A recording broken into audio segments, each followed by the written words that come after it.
on a créé Handicap International, on s'était donné une profondeur de champ de 5 ans.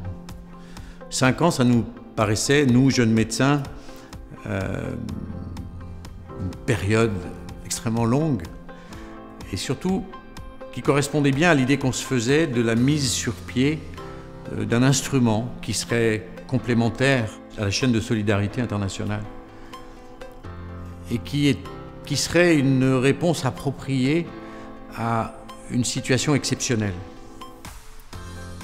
30 ans plus tard, on se rend compte qu'on est toujours là et que cette idée très romantique qui aurait été d'œuvrer à sa propre disparition était une erreur.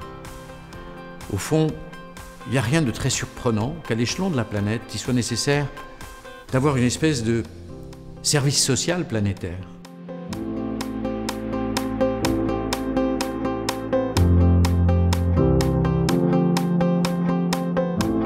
Le tapis, en fait, est un tapis qui semble être un tapis persan de type traditionnel. Mais en fait, j'ai dessiné ce tapis en y mettant des motifs qui sont des mines antipersonnelles qui existent encore, qui sont encore produites dans certains pays. Je viens ce soir dans la prestation un peu de cette campagne de levée de fonds dans le camp silencieux puis de médiatisation de l'organisme Handicap International. Je viens faire un tout petit bout d'intermède ou d'interlude musical avec un petit monologue de rien pour animer la soirée puis pour donner mon point de vue un peu d'autiste sur ce qu'est un handicap dans la vie.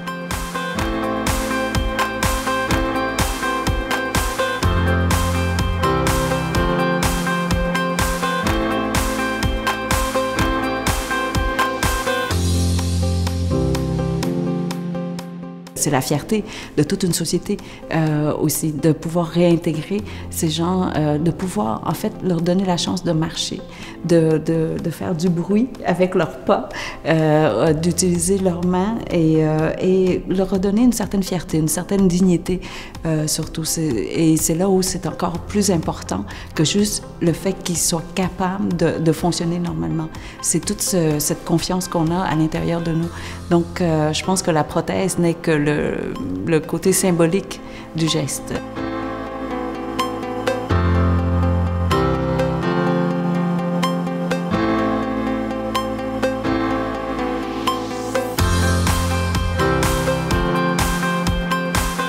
Un geste de plus, tout simplement pour rendre notre monde un peu meilleur, un peu moins hostile.